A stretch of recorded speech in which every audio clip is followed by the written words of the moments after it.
Ma belle-mère m'a mise à la porte chez mes parents pour pouvoir installer 3 de ses proches chez nous. J'ai souri et j'ai accepté. Le lendemain même, elle faisait exploser mon téléphone en panique. « Quoi, tu as bloqué la carte? Qu'est-ce que nous sommes tous censés manger ?» Elle n'avait aucune idée de ce que j'allais faire ensuite. Au moment où j'ai vu le visage de ma belle-mère sur le pas de ma porte, flanqué de 3 personnes que je n'avais jamais rencontrées, chacune traînant une valise, j'ai su exactement ce qui allait se passer.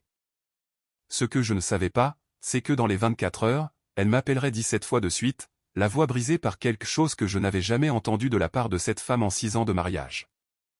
Une véritable panique à vous nouer la gorge. « Ashley, s'il te plaît, réponds. Qu'est-ce que tu as fait? La carte est refusée. Il n'y a pas de nourriture dans la maison. Qu'est-ce que nous sommes tous censés manger? » J'ai écouté ce message vocal assise sur mon lit d'enfant dans la maison de mes parents à Neighborville, dans l'Illinois, portant le même sweat à capuche que j'avais mis dans mon unique valise la nuit précédente, et j'ai souri. Pas un sourire cruel, bien que je ne prétendrais pas qu'il n'y avait pas une once de satisfaction dedans. C'était le sourire d'une femme qui avait passé 6 ans à plier jusqu'au jour où elle a finalement décidé de se redresser d'un coup. Mais je m'avance un peu trop. Laissez-moi vous ramener au début, à la version de ma vie où je croyais sincèrement avoir gagné à la loterie. Il y a 3 ans, si vous m'aviez demandé de décrire ma vie, j'aurais eu l'air insupportable. Comme l'une de ces femmes sur Instagram qui poste son café avec la légende reconnaissante et qui le pense vraiment. J'avais 31 ans, j'étais marié à Brandon Whitfield, un homme mesurant 6 pieds 2 pouces, les yeux marrons, le genre de mâchoire qui a fait chuchoter à ma colocataire d'université, ma fille, ne le laisse pas filer, quand elle l'a rencontré pour la première fois. Nous étions ensemble depuis que j'avais 24 ans, mariés à 25 ans, et à 31 ans, nous avions construit quelque chose qui semblait, je ne sais pas, réel. Pas le réel d'Instagram. Le vrai réel. Nous vivions dans une maison de plein pied de 3 chambres à Plainfield, à environ 40 minutes au sud-ouest de Chicago. Rien de luxueux, 1600 pieds carrés, une cour qui était inondée chaque printemps, une association de propriétaires qui envoyait des lettres passivement agressives sur le placement de notre poubelle de recyclage, mais c'était à nous. Enfin, surtout à moi sur le papier, et je vous expliquerai pourquoi cela a de l'importance plus tard. Brandon travaillait comme technicien en chauffage, ventilation et climatisation. Un bon salaire, un travail honnête, des mains qui étaient toujours un peu rugueuses, peu importe la quantité de lotion que je lui achetais. J'étais analyste principal des réclamations dans une compagnie d'assurance de taille moyenne au centre-ville. Le genre de travail qui semble ennuyeux dans les soirées, mais qui payait bien, vraiment bien. Au moment où tout a explosé, je gagnais 94 000 € par an. Brandon gagnait environ 62 000 €. Ensemble, nous étions à l'aise. Pas riche, mais le genre de confort où vous ne vérifiez pas votre compte bancaire avant de faire les courses, où vous pouvez dire, prenons simplement le bon fromage, sans faire de calcul mental. Nos week-ends étaient simples. Le samedi matin au marché de producteurs à Lockport. Le dimanche, football américain chez nous avec le copain de Brandon, Travis, et sa femme Megan. Je préparais une trempette à 7 couches et je faisais semblant de m'intéresser aux Bears. Brandon me massait les pieds à la mi-temps sans que je le demande. Nous avions un compte chèque commun, un compte d'épargne avec 47 000 € dessus, et un plan de retraite que notre conseiller financier, Denny, qualifiait d'en avance sur la courbe pour notre tranche d'âge. J'aimais mon mari. Je veux être clair à ce sujet. Ce n'est pas l'une de ces histoires où je révèle que j'étais secrètement malheureuse tout le temps. Je l'aimais de la façon dont on aime quelqu'un qui connaît votre commande de café, qui vous tient les cheveux quand vous êtes malade, qui a conduit un jour pendant 45 minutes dans une tempête de neige pour vous apporter du paracétamol parce que vous aviez une voix bizarre au téléphone. Brandon était gentil. Brandon était doux. Brandon était aussi, de la manière qui importe le plus pour cette histoire, totalement incapable de tenir tête à sa mère, Linda Whitfield. Elle avait 63 ans, mesurait 5 pieds 4 pouces, une hygiéniste dentaire à la retraite de Joliet avec une voix qui pourrait couper de la tôle et une opinion sur tout ce que je faisais. De la façon dont je remplissais le lave-vaisselle au nombre de fils de nos draps de lit. Elle n'était pas un monstre. Je veux être juste. Elle pouvait être chaleureuse. Elle se souvenait de mon anniversaire chaque année. Elle m'offrait toujours quelque chose de pensé. Une écharpe, un livre que je convoitais. Elle faisait le meilleur cordonnier aux pêches que j'ai jamais goûté. Et elle adorait sincèrement Brandon d'une manière que je trouvais attachante au début. Mais Linda avait une philosophie sur la famille que je n'ai pas totalement comprise avant qu'il ne soit trop tard. Dans le monde de Linda, la famille signifiait sa famille, son sang, ses gens. Et j'étais toujours, peu importe le nombre de repas de Thanksgiving que j'organisais, peu importe le nombre de fois où je la conduisais à ses rendez-vous chez le podologue à Bolingbrook, une étrangère, une invitée dans l'écosystème des Whitfield à qui on avait accordé un visa conditionnel. Les premières années ont été gérables. Elle faisait de petits commentaires, « Oh, Ashley, tu utilises une pâte à tarte achetée en magasin. C'est bien, je suppose. » Et je les laissais couler.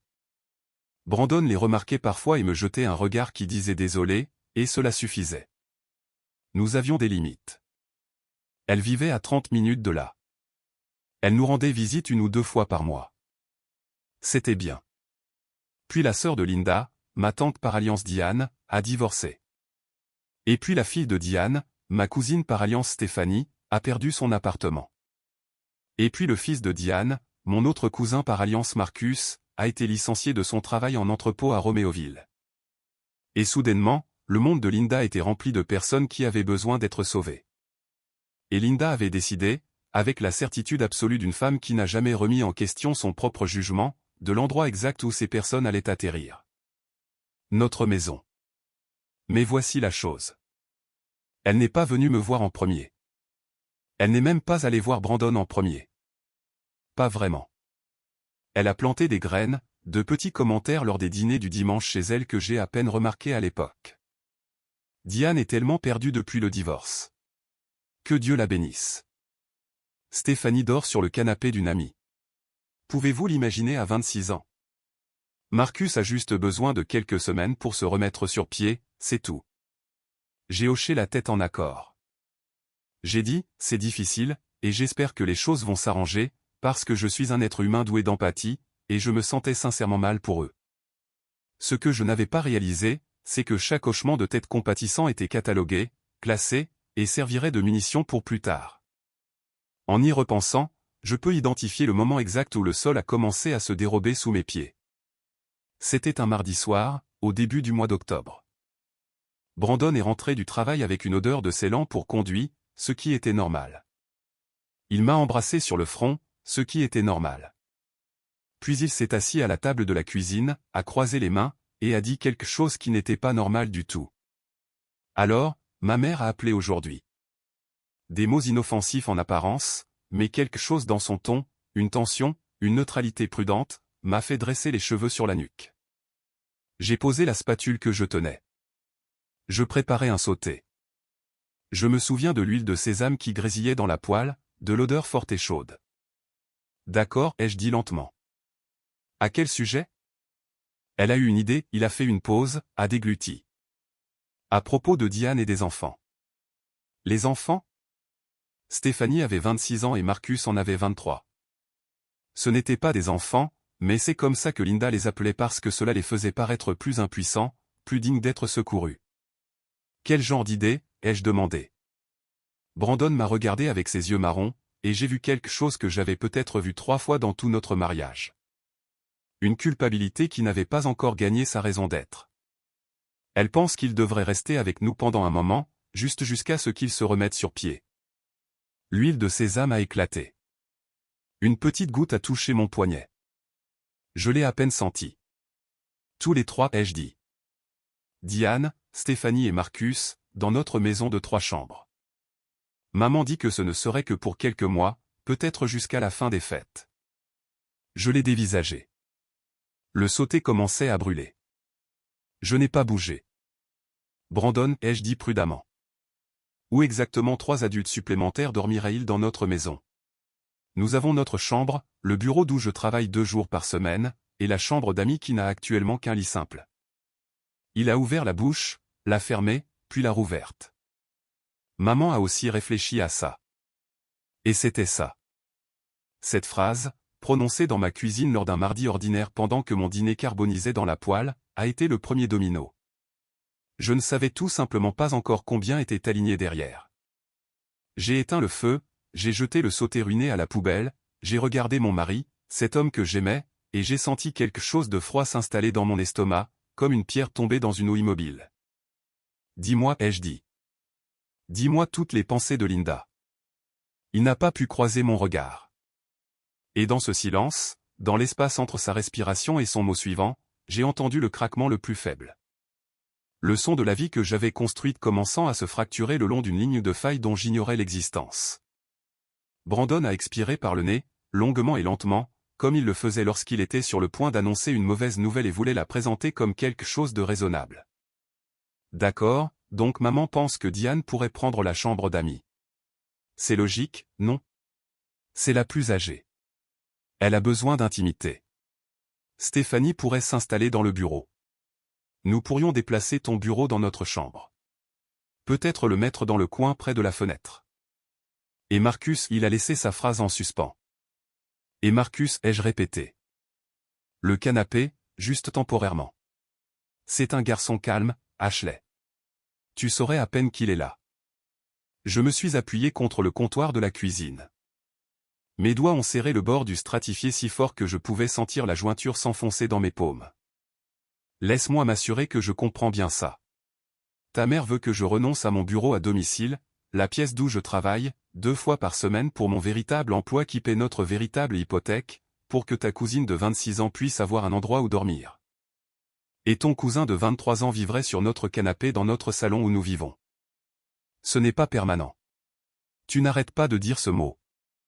Définis ce qui n'est pas permanent. 2 semaines, 2 mois, 6 mois. Maman a dit jusqu'à la fin des fêtes. Nous sommes début octobre, Brandon. Les fêtes signifient Thanksgiving, Noël, le Nouvel An.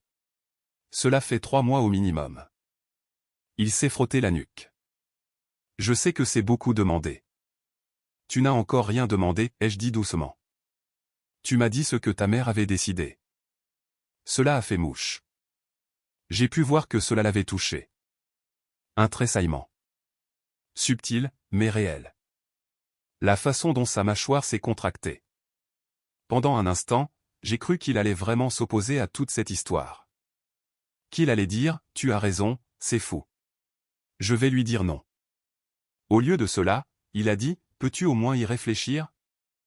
Et parce que je l'aimais, parce que j'étais encore la version d'Ashley qui croyait que le mariage signifiait des compromis, que la gentillesse serait récompensée par la gentillesse, j'ai dit, je vais y réfléchir. J'y ai réfléchi pendant exactement une nuit. Allongé dans le lit à côté de Brandon, fixant le ventilateur de plafond qui faisait ses rotations paresseuses, j'ai passé en revue tous les scénarios. 3 adultes supplémentaires dans 1600 pieds carrés. Mon bureau démantelé. Mes journées de télétravail perturbées. Partager une seule salle de bain avec 5 personnes au lieu de 2. La facture de course, la facture d'eau, l'électricité, la perte d'intimité pure et étouffante dans ma propre maison. Le lendemain matin, autour d'un café, j'ai dit non à Brandon. Il a hoché la tête doucement, presque soulagé, ai-je pensé. D'accord, je vais le dire à maman. Et pendant environ 72 heures, j'ai cru que c'était la fin de l'histoire. Puis Linda a appelé. Pas Brandon, moi directement. Un vendredi après-midi, alors que j'étais à mon bureau au travail, en train d'examiner une réclamation pour dommages matériels suite à un incendie d'entrepôt à Nipville. Ashley, ma chérie, je dois te parler de quelque chose. Sa voix était chaleureuse, préoccupée, la voix qu'elle utilisait quand elle voulait quelque chose. J'ai entendu dire que Brandon et toi aviez discuté de la situation avec Diane. C'est exact. Maintenant, avant que tu ne dises quoi que ce soit, je veux que tu saches que je comprends parfaitement ton hésitation. Vraiment. C'est beaucoup demandé. Mais j'ai réfléchi et j'ai une solution qui, je pense, convient à tout le monde. J'aurais dû raccrocher. J'aurais dû dire, Linda, ce n'est pas à toi de prendre cette décision.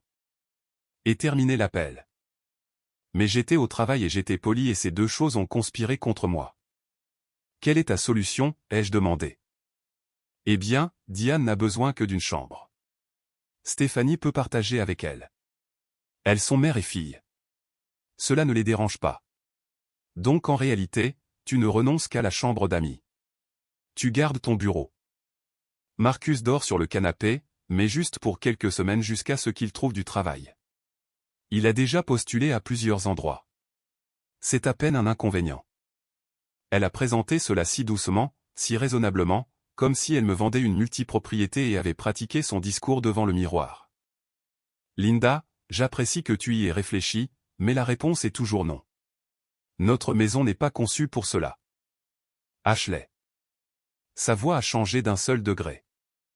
La chaleur s'est amenuisée, et en dessous, j'ai pu entendre l'acier. Diane est ma sœur. Elle dort dans un motel près de la route 30 en ce moment. Un motel. Elle a 61 ans et elle vit dans une valise parce que son mari depuis 35 ans a décidé qu'il voulait un modèle plus jeune. Peux-tu imaginer ce que ça fait?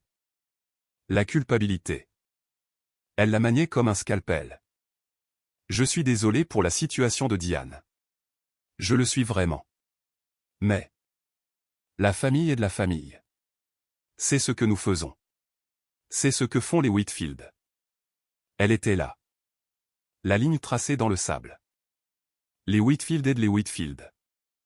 Et moi, Ashley Renée Whitfield, je n'étais une Whitfield que par certificat de mariage. L'implication flottait dans l'air comme de la fumée de cigarette. Je dois retourner travailler, Linda. Réfléchis-y simplement. C'est tout ce que je demande. Réfléchis. J'ai raccroché. Mes mains tremblaient. Pas de colère, mais de la prise de conscience naissante que cela n'allait pas s'arrêter. Linda n'allait pas accepter un non comme réponse parce que dans son esprit, non n'était pas une option que j'avais le droit de donner. Au cours des 2 semaines suivantes, une campagne s'est déroulée. C'était subtil au début. Brandon rentrait à la maison avec des mises à jour. Maman dit que Marcus a obtenu un entretien dans un centre de distribution à Roméoville. Il a juste besoin d'une adresse stable pour la candidature. Ou, Stéphanie pleure tous les jours. Maman s'inquiète vraiment pour elle.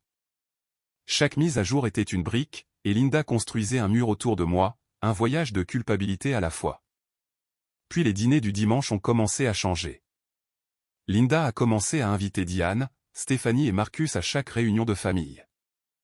J'arrivais avec ma trempette à 7 couches et je trouvais 3 inconnus assis dans le salon de Linda, me regardant avec l'expression particulière de personnes à qui l'on avait dit que j'étais l'obstacle entre eux et un toit au-dessus de leur tête. Diane était mince et avait l'air fatiguée, avec des racines grises qui apparaissaient à travers ses cheveux auburn décolorés. Elle me parlait à peine, mais ses yeux me suivaient partout. Stéphanie était jolie d'une manière effacée, faisant constamment défiler l'écran de son téléphone, parlant par monosyllabes. Marcus était grand, mesurait 6 pieds 3 pouces, les épaules larges et étonnamment polies. Il m'a serré la main, m'a appelé madame et m'a remercié d'être si compréhensive. Je n'avais pas été compréhensive. J'avais dit non. Mais apparemment, dans la version de Linda, j'étais encore en train de décider. Le faux espoir est arrivé à la mi-octobre. Brandon m'a de nouveau fait asseoir, cette fois avec une véritable proposition qui avait presque du sens. Et si c'était juste Diane, a-t-il dit. Juste dans la chambre d'amis. Pas de Stéphanie, pas de Marcus, juste ma tante pendant 6 semaines jusqu'à ce qu'elle trouve un appartement.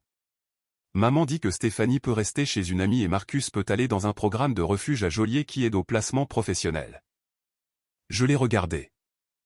Il avait l'air sincère, plein d'espoir, comme un enfant qui avait trouvé un compromis avec son professeur.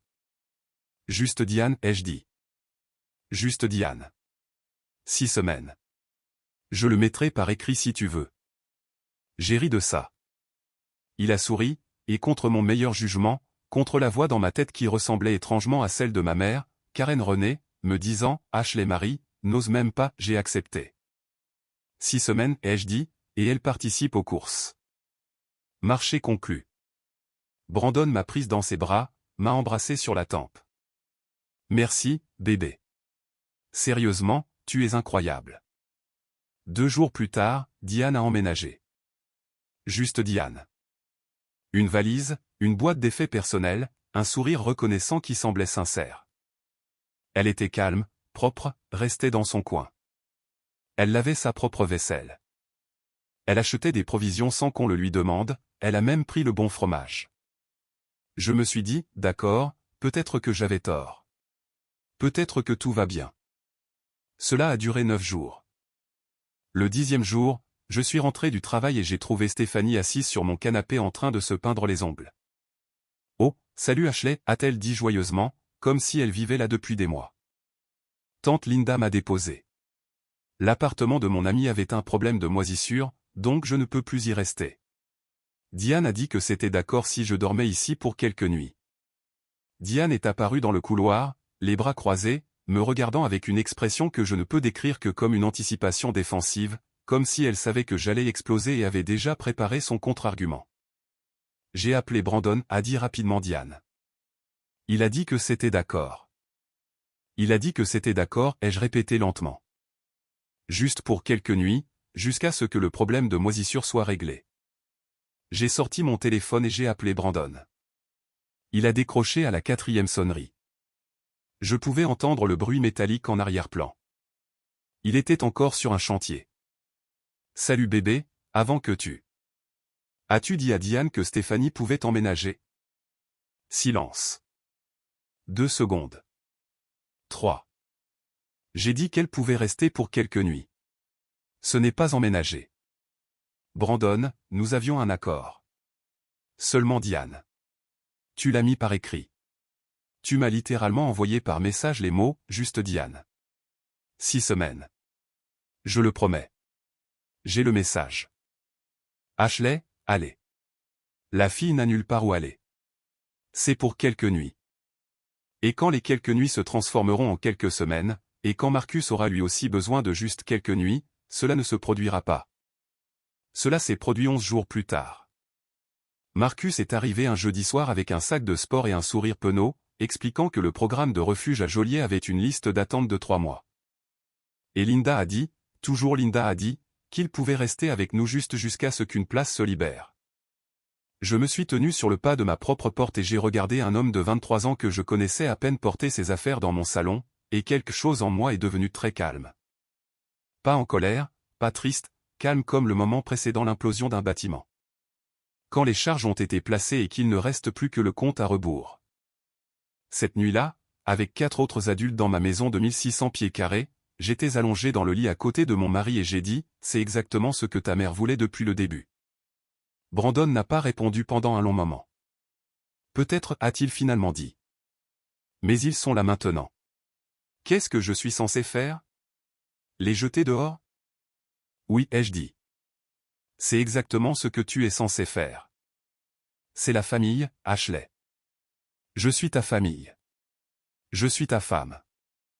Il s'est retourné, a fait face au mur, et dans ce geste, ce simple détournement, j'ai senti quelque chose changer entre nous qui, je le savais avec une certitude qui me faisait physiquement mal à la poitrine, ne redeviendrait jamais comme avant. Les 3 semaines suivantes ont été une leçon d'étouffement lent. Mon bureau à domicile était désormais la chambre de Stéphanie. Je travaillais depuis mon lit avec mon ordinateur portable en équilibre sur un oreiller, prenant des appels de réclamation pendant que la musique de Stéphanie filtrait à travers le mur. Marcus dormait sur le canapé, ce qui signifiait que le salon était interdit avant 9h et après 22h. Diane avait colonisé la cuisine, réorganisé mes placards, déplacé mes épices, commencé à préparer les dîners sans demander, remplissant la maison d'odeurs que je n'avais pas choisies. La facture de course a triplé. J'ai regardé cela se produire en temps réel sur mon application bancaire.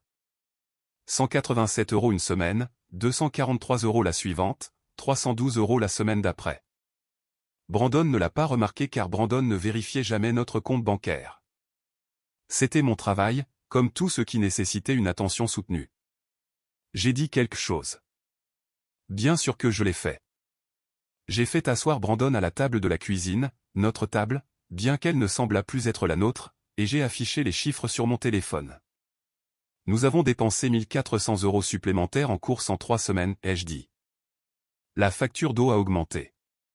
La facture d'électricité a augmenté. Personne ne contribue d'un seul centime.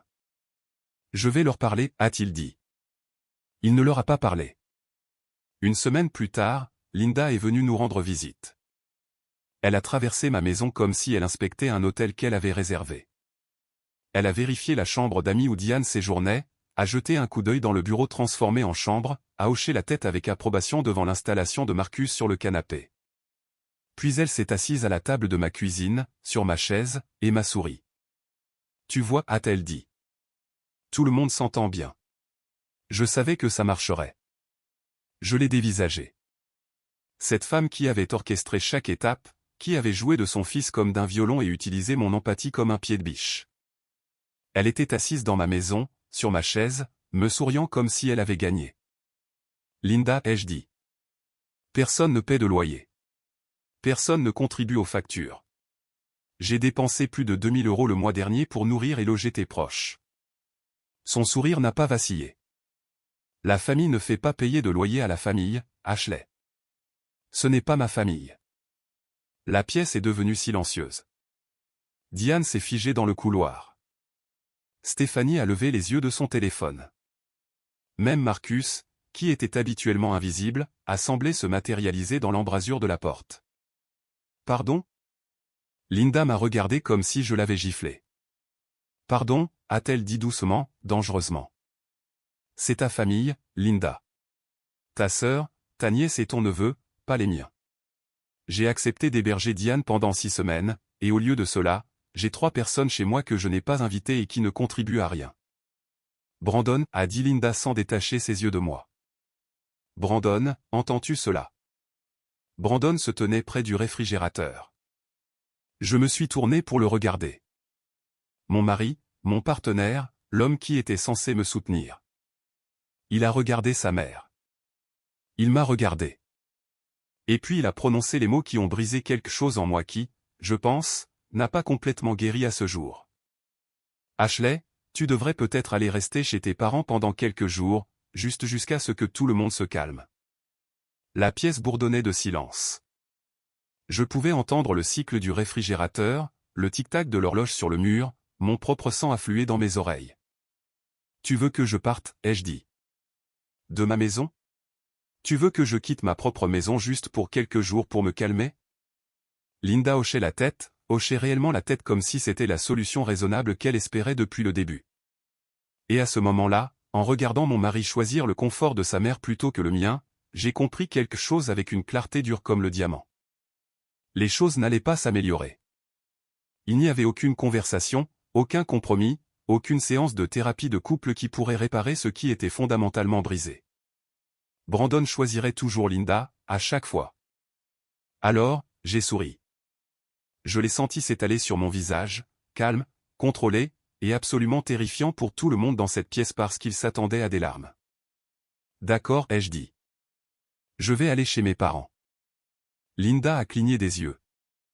Brandon a cligné des yeux. Même Diane avait l'air surprise. Vraiment, a dit Brandon. Je veux dire, d'accord, bien. Juste quelques jours. Bien sûr, ai-je dit. Juste quelques jours. Je me suis dirigé vers notre chambre, j'ai fait une valise, j'ai pris mon ordinateur portable, mon chargeur, ma trousse de toilette. J'ai bougé lentement, délibérément. Pas de larmes, pas de tiroir claqué. En sortant, je me suis arrêté dans la cuisine. Tout le monde était encore là, m'observant comme s'ils assistaient à quelque chose qu'ils ne pouvaient pas tout à fait catégoriser. Le mot de passe du réseau s'enfilait sur le routeur, ai-je dit de manière agréable. Les poubelles sortent le mercredi. Le bac de recyclage doit être mis sur le trottoir, sinon l'association des propriétaires envoie une lettre. Puis je suis sorti par ma propre porte d'entrée et j'ai conduit pendant 37 minutes jusqu'à la maison de mes parents à Nipville. Ce qu'aucun d'entre eux ne savait, ni Brandon, ni Linda, ni Diane ou Stéphanie ou Marcus, c'était ce que j'ai fait pendant ce trajet. Garé dans l'allée de mes parents, le moteur toujours en marche, j'ai ouvert mon application bancaire. J'ai regardé le compte chèque commun, 4218,32 €. J'ai regardé le compte d'épargne commun, 43 600 €. Nous avions puisé dedans. Et puis j'ai regardé quelque chose dont aucun d'eux ne soupçonnait même l'existence. Mon compte personnel. Celui qui n'était qu'à mon nom dans une banque complètement différente. Celui que j'avais ouvert il y a 2 ans quand Linda a commencé à tester les limites. Quand une petite voix au fond de mon esprit murmurait, juste au cas où. Il y avait 11 400 € dessus. De petits transferts. L'argent de mes anniversaires offerts par mes parents. Ma prime annuelle que j'avais discrètement redirigée. Je suis resté assise dans cette allée et j'ai pris une décision. Pas sous le coup de la colère, mais avec clarté. Mais je n'ai pas encore agi. Pas cette nuit-là. Cette nuit-là, je suis entré dans la maison de mes parents, j'ai laissé ma mère m'envelopper dans une étreinte qui sentait l'adoucissant et la cannelle, et j'ai dormi 12 heures d'affilée dans mon lit d'enfant, sous une courte pointe que ma grand-mère avait fabriquée. L'action est venue le lendemain matin, et quand elle s'est produite, elle a déclenché une chaîne d'événements qu'aucune personne dans cette maison de Plainfield n'avait vu venir. Je me suis réveillé à 6h47 dans mon lit d'enfant, et pendant environ 3 secondes, je ne m'en suis pas souvenu. La courte pointe était chaude. La maison sentait le café de mon père. Il le préparait toujours trop fort. Du café moulu et une machine à café plus vieille que moi. Pendant 3 secondes, j'étais juste Ashley René, à la maison pour une visite, en sécurité, petite et non dérangée. Puis ça m'a frappé. Le souvenir du visage de Brandon, le hochement de tête de Linda, le vernis à ongles de Stéphanie sur mon canapé, le sac de sport de Marcus dans mon salon, et ma propre voix, calme et souriante, disant « D'accord, je vais partir ». J'ai tiré la courte pointe sur ma tête et je suis resté là, respirant l'odeur du vieux coton et des feuilles assouplissantes à la lavande, et je me suis autorisé à le ressentir. Tout cela. L'humiliation d'être invité à quitter ma propre maison. La rage qui reposait dans ma poitrine comme un charbon ardent. Le chagrin parce que c'était de cela qu'il s'agissait. Le chagrin pour le mariage que je pensais avoir. Le mari que je pensais avoir épousé. Mon téléphone était sur la table de nuit. Je l'ai pris. Aucun message de Brandon. Pas un seul. Sa femme avait quitté leur maison la nuit précédente avec une seule valise et il n'avait même pas envoyé un message pour demander si j'étais bien arrivé en sécurité. Rien. J'ai vérifié 2 fois, pensant que je l'avais peut-être manqué. Ce n'était pas le cas. Mais il y avait un message de Linda envoyé à 23h14 la nuit précédente, à peine 2 heures après mon départ. Ashley, je pense que c'est vraiment mature de ta part. Parfois, prendre de la distance est la meilleure chose à faire. Prends quelques jours et fais le vide dans ta tête. Nous tiendrons le fort. Nous tiendrons le fort. Mon fort, mon hypothèque, mes 1600 pieds carrés que je payais avec mon salaire, tandis que son fils contribuait à moins de la moitié. Et elle avait signé avec un visage souriant. J'ai fixé cet émoji jusqu'à ce que ma vision se trouble. Puis j'ai posé le téléphone face vers le bas sur la table de nuit et je n'y ai pas touché pendant 2 heures. Ma mère m'a trouvé à 9 heures, toujours au lit. Karen René, 61 ans, mesurant 5 pieds 6 pouces, une directrice de collège à la retraite qui avait un jour fait pleurer un élève simplement en haussant un sourcil, s'est assise sur le bord de mon lit et n'a pas dit un mot. Elle a juste posé sa main sur mon dos et a attendu. Brandon m'a demandé de partir, ai-je dit dans l'oreiller. Je sais, ma chérie. Tu nous l'as dit hier soir. Je n'arrête pas de penser que je l'ai rêvé. Tu ne l'as pas rêvé. Maman, je paie 70% de cette hypothèque.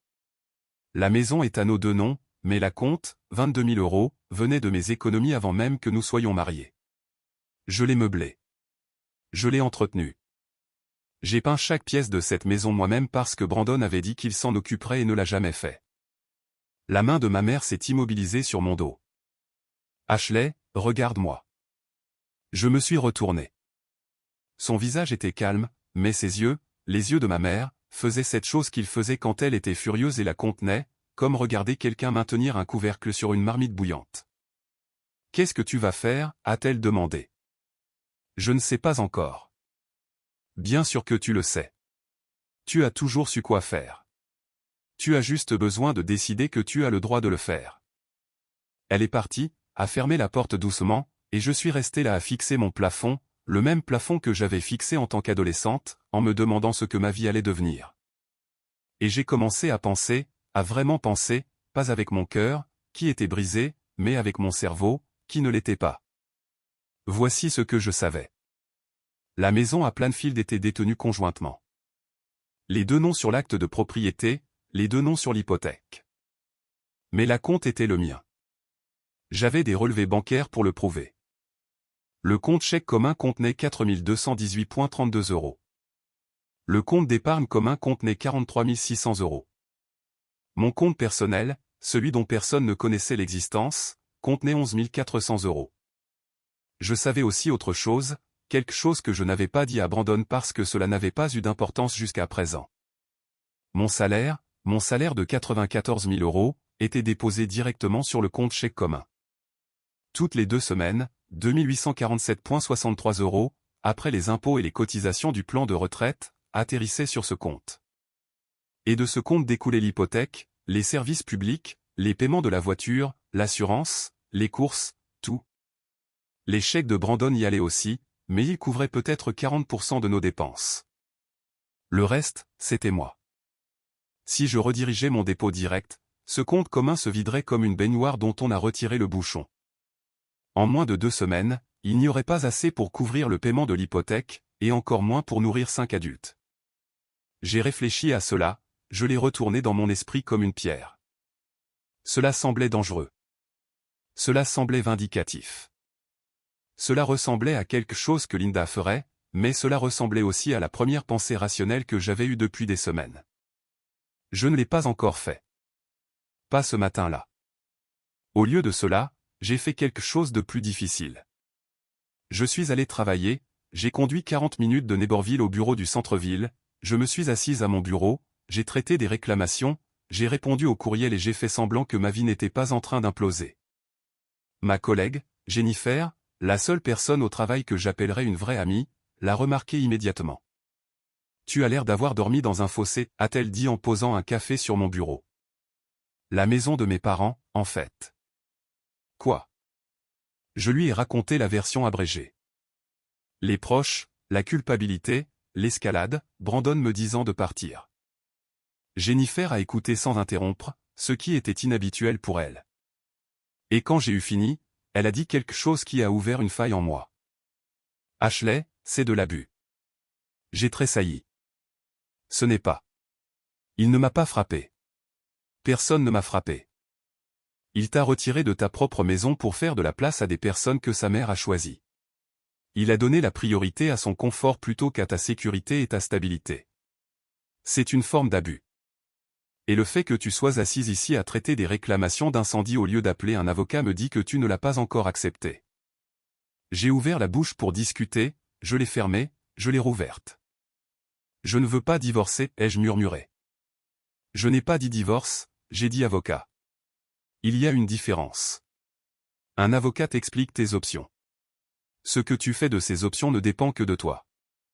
Elle a écrit un nom sur un petit bout de papier, l'a fait glisser sur mon bureau. Rachel Torres, droit de la famille. Elle s'est occupée du dossier de garde de ma sœur. Elle n'est pas bon marché, mais c'est un pitbull en talons. J'ai pris le papier, je l'ai mis dans mon portefeuille. Je n'ai pas appelé. Pas encore.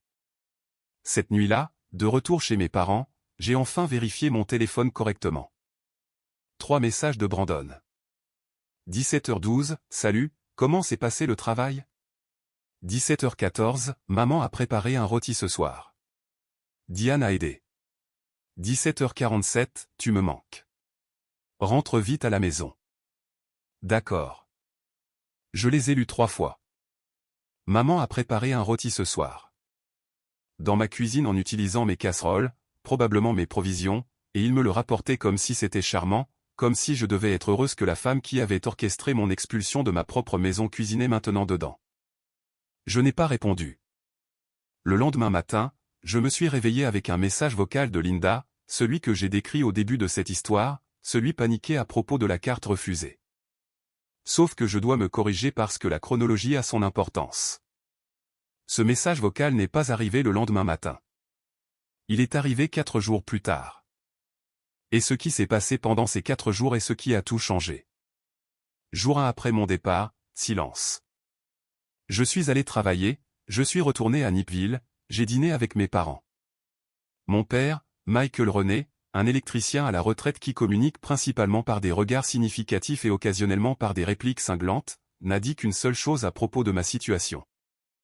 La colonne vertébrale de ce garçon est faite de spaghettis mouillés.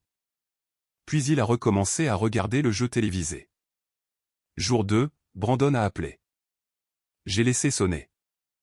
Il a laissé un message vocal. Salut bébé, je prenais juste de tes nouvelles.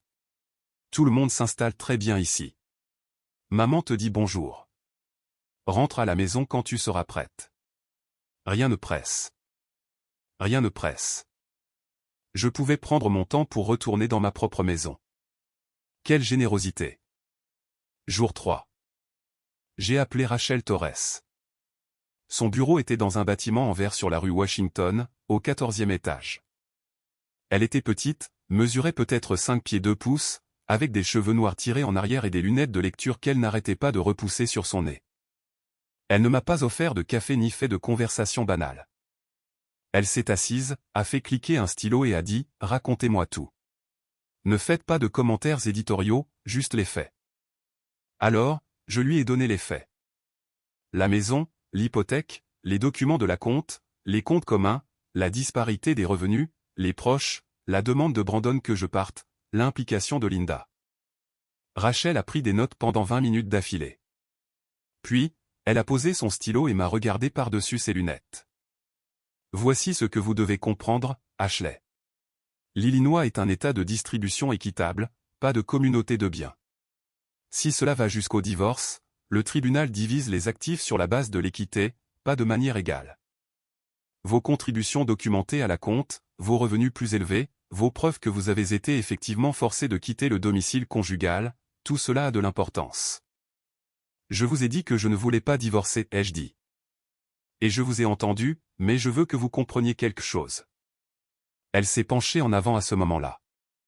Vous payez l'hypothèque, les services publics et les courses pour une maison que l'on vous a demandé de quitter, qui est actuellement occupée par votre mari et 3 personnes que vous n'avez pas accepté de loger. Chaque jour qui passe, vous perdez de l'argent et vous établissez un précédent. Quel genre de précédent? Le genre où un juge pourrait examiner la situation et dire « Eh bien, elle était clairement d'accord avec l'arrangement. Elle a continué à payer pour cela. Vous devez vous protéger financièrement aujourd'hui, pas la semaine prochaine. » Mes mains tremblaient. Je les ai pressées à plat sur son bureau. Que dois-je faire? Rachel Torres a souri. C'était le genre de sourire qui m'a fait comprendre pourquoi Jennifer l'avait qualifié de pitbull. Premièrement, vous redirigez votre dépôt direct vers votre compte personnel. Votre employeur peut traiter cela en 24 heures. Deuxièmement, vous ne fermez pas les comptes communs. Cela a l'air hostile au tribunal. Vous arrêtez simplement de les alimenter. Troisièmement, vous documentez tout. Chaque message vocal, chaque euro dépensé. Quatrièmement, et c'est essentiel, vous ne retournez pas dans cette maison avant que nous ayons un cadre juridique en place. J'ai quitté son bureau avec un accord de provision de 3 500 € et un sentiment que je n'avais pas éprouvé depuis des mois. Le contrôle. Pas le bonheur, pas la paix, le contrôle. Le sentiment que mes mains étaient de nouveau sur le volant de ma propre vie et que la route à venir, bien que terrifiante, était au moins à moi de conduire. Cet après-midi-là, je me suis connecté au portail des ressources humaines de mon entreprise depuis mon téléphone, assise dans ma voiture dans le parking. J'ai modifié mon dépôt direct, redirigé l'intégralité de mon salaire, chaque centime de celui-ci, du compte chèque commun vers mon compte personnel dans une autre banque. Le changement prendrait effet avec mon prochain cycle de paie, qui était dans 3 jours. Ensuite, j'ai fait autre chose, quelque chose que Rachel ne m'avait pas dit de faire, mais quelque chose dont je savais avoir besoin. J'ai ouvert mon téléphone et j'ai appelé la ligne fixe de mes parents. Oui, ils en avaient encore une. Ma mère refusait de s'en séparer. Maman, ai-je dit, je dois vous dire quelque chose à papa et à toi ce soir. Tout. Absolument tout. Ce soir-là, assise à la table de la cuisine où je faisais mes devoirs quand j'étais enfant, j'ai tout étalé. Les finances, l'avocate, le plan. Ma mère a écouté, les mains croisées. Mon père a écouté, la mâchoire serrée. Quand j'ai eu fini, ma mère a tendu le bras à travers la table, a pris mes 2 mains et a dit, « Tu restes ici aussi longtemps que tu en as besoin. C'est ta maison. » Ça l'a toujours été. Mon père s'est levé, a marché jusqu'au comptoir de la cuisine et est revenu avec un chèque. Il l'a posé devant moi. 5 000 €. Papa, je ne peux pas. Ce n'est pas la charité. C'est du soutien. Tu pars en guerre, ma fille. Les guerres coûtent de l'argent. J'ai pleuré. Ensuite, pour la première fois depuis mon départ de Plainfield, j'ai vraiment pleuré. Des sanglots laids et haletants qui secouaient tout mon corps. Mon visage pressé contre l'épaule de ma mère pendant que la main de mon père reposait, lourde et chaude, à l'arrière de ma tête. J'ai pleuré pour mon mariage, pour ma maison, pour la version de ma vie qui était en train de mourir.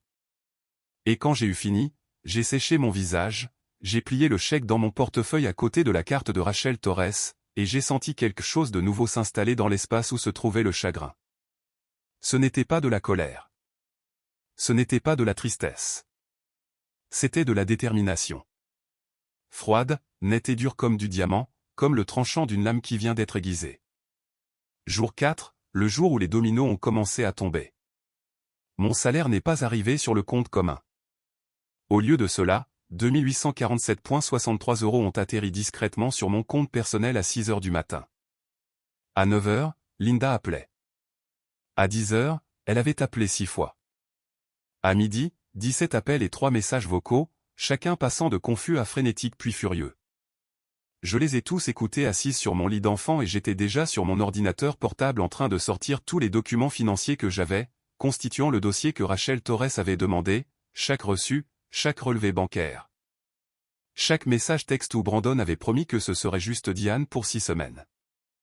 Je les ai tous capturés en écran, je les ai organisés dans des dossiers et je les ai envoyés par courriel à mon avocate.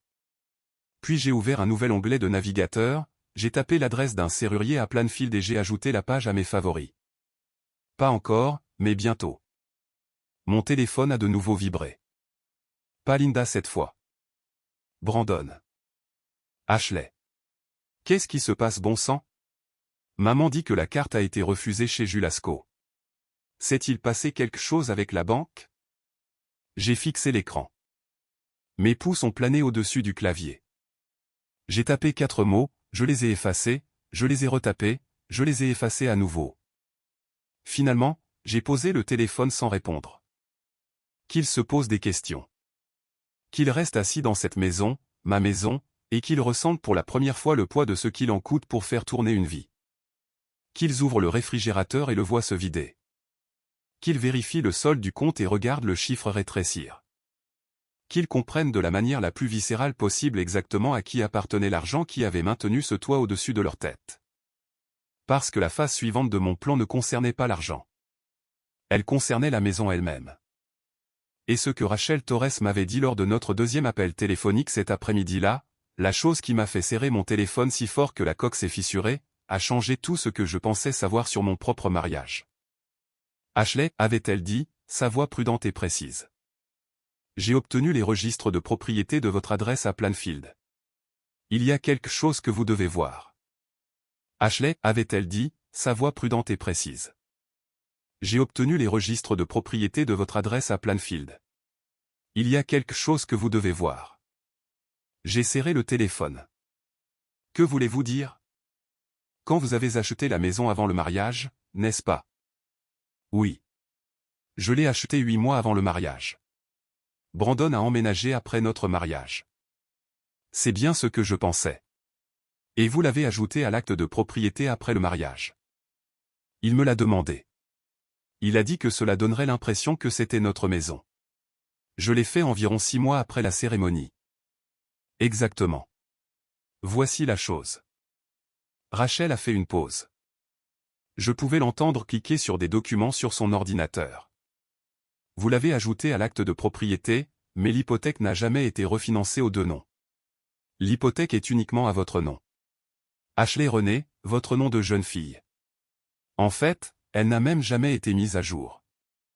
J'ai cligné des yeux. Qu'est-ce que cela signifie? Cela signifie que vous êtes la seule personne légalement obligée de payer cette hypothèque. Le nom de Brandon figure sur l'acte en tant que copropriétaire, mais il n'a aucune responsabilité financière pour le prêt.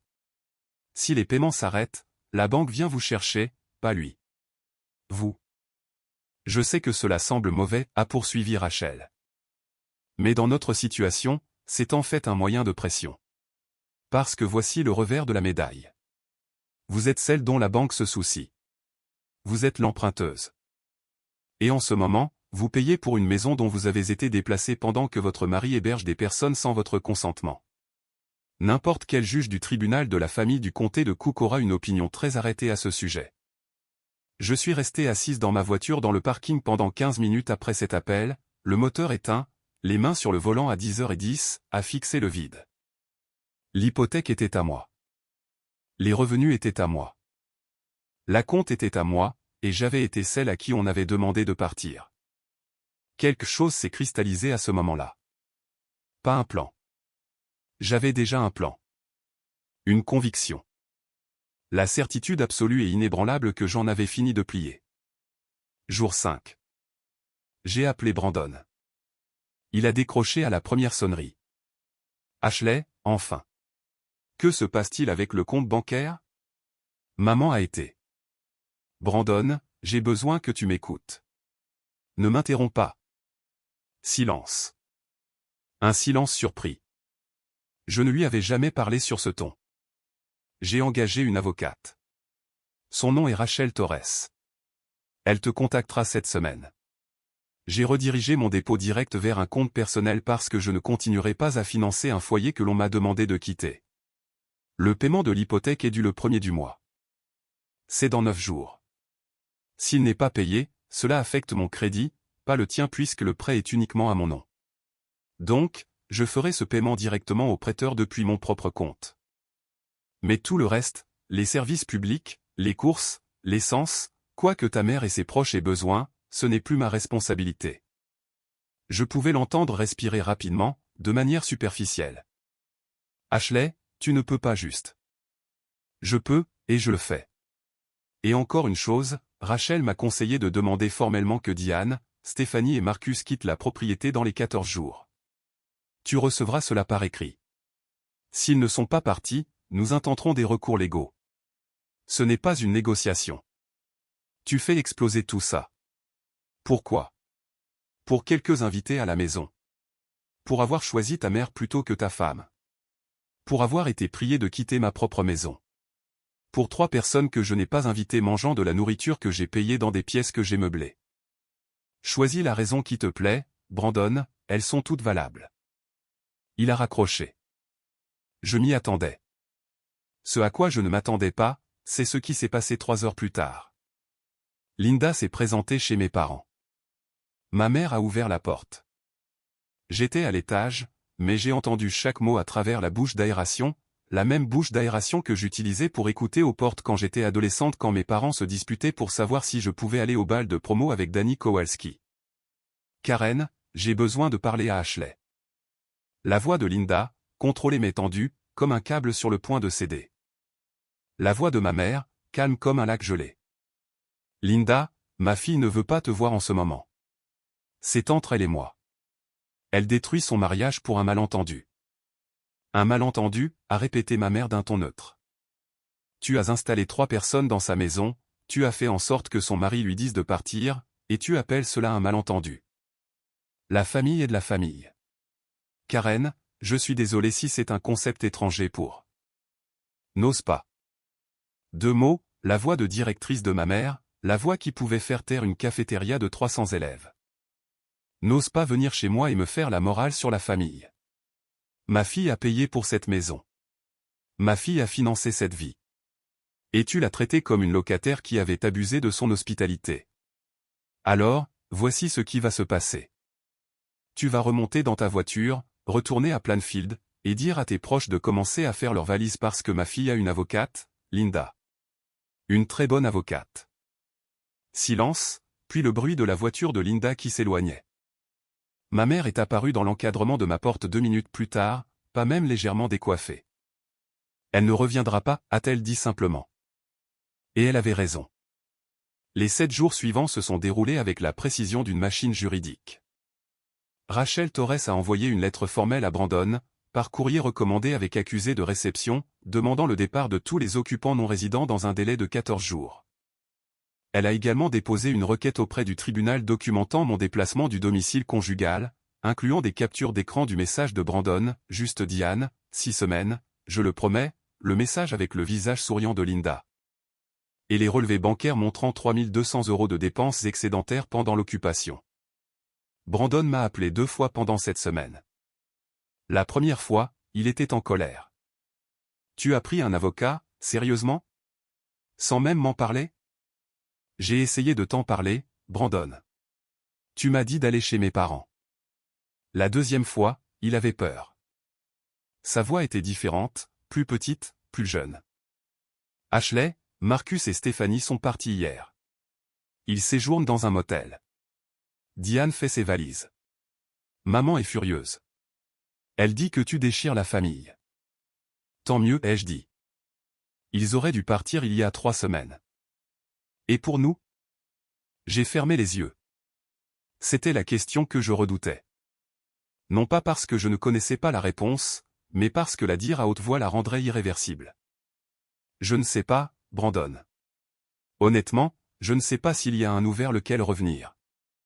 Il a commencé à pleurer doucement, de la manière dont les hommes pleurent quand ils n'ont jamais appris à le faire correctement.